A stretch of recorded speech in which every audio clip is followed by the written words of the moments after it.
বৃন্দাবনে ছেড়ে মথুরায় চলে গেল। আর মথুরায় যেদিন চলে গেল সেদিন বাবা রাধারানী ব্রজের মাটিতে বসে কেঁদেছিল। কিরকম কান্না জানো? ললিতাকে ডেকে বলেছিল, ললিতা রে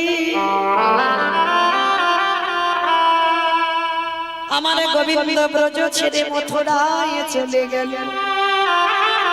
হ্যাঁ রে, কিন্তু যদি কোনদিন আমার বধূ আবার ব্রজে ফিরে, বলে বলো ললিতা, সেদিনে যদি আমার দেহে যৌবনে না থাকে,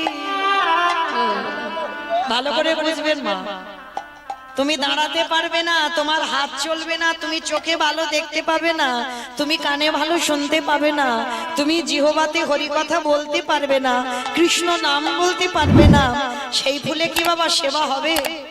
হবে না। তাহলে সেবা দিতে গেলে যৌবনে দিতে হবে। তাই রাধারানী বলল, ও ললিতা, আমার বধূ যেদিনে ব্রজে ফিরিবে,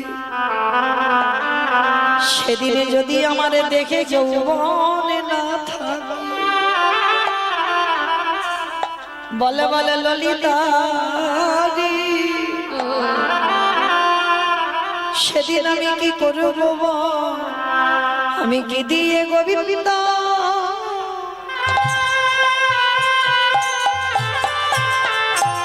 গোবিন্দ সেবা দিব?